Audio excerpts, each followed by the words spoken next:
बंधुगण जम्मू काश्मीर पहलगाम ठारे होइतिबा आतंकवादी आक्रमण पर भारत मे 7 तारिख में आरंभ कर देइतिला पाकिस्तान ठारे ऑपरेशन सिंदूर। तो आम जानिबा आज जे एही ऑपरेशन सिंदूर रे कौन कौन घटितिला केउ जगार भारतीय सेना मैंने आक्रमण करथिले एवं एथिरे कौन कौन क्षयक्षति होइतिला आसंतु जानिबा आज वीडियो रे। बंधु माने मु आपनको प्रथमे जणाई देबाकू चाहूची जे एही ऑपरेशन सिंदूरटी मे 7 तारिख राति प्राय 1:05 रे आरंभ होइतिला। यह 1:30 पर्यंत चलीतिला प्राय 23 मिनिट धरी। तो यह केउ जगार चलीतिला वर्तमान जानिबा। भारतीय सैनिक माने पाकिस्तान रे बावहालपुर एवं मुरिदकेटारे एही ऑपरेशन सिंदूर आरंभ कर देइथिले जेउटारे कि लश्कर ए तोयबा एवं जैश ए मोहम्मद मुख्य कार्यालय थिला।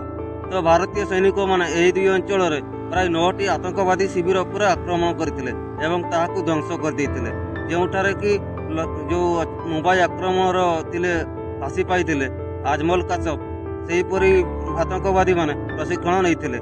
एही आतंकवादी प्रशिक्षण शिविर गुड़िक भारत पाकिस्तान सीमा ठारू प्राय 100 किलोमीटर दूर रे अवस्थित। सेहीपरि भारतीय सैनिक माने दाबी करछन्ति जे सेमाने केवल आतंकवादी शिविर उपर आक्रमण करथिले सैन्य बाहिनी शिविर उपर नुह। तो खबर जना पड़ी जे एथिरे प्राय 90 जन आतंकवादी निहत होइचन्ति। सेहीपरि पाकिस्तान मध्य दाबी करिथिला जे एथिरे से प्राय 5टी भारतीय वायुसेना को ध्वंस कर दैछन्ति किंतु यह परे परे खंडन करथिले। तो बंधु माने एही ऑपरेशन सिंदूर को देखि जाति संघ मध्य उभय देश भारत एवं पाकिस्तान को संयम रखा आह्वान करिसंती।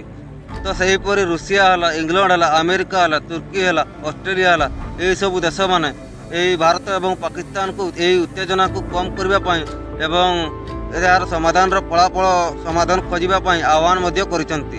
तो बंधु माने आपण माने कमेंट बॉक्स रे जणांतु जे एही ऑपरेशन सिंदूरटी कौन सफल रही ना या मिथ्या प्रचार करा जायछि आपण माने कमेंट बॉक्स रे जणांतु। आउ यह मध्य कहंतु जे कौन जदि एही ऑपरेशन सिंदूर सफल होइछि ताले कौन एतिकी रहिबा कथा ना आगको आहुरी आक्रमण करबा कथा कमेंट बॉक्स रे जणांतु। जय जगन्नाथ, जय मां समलेई।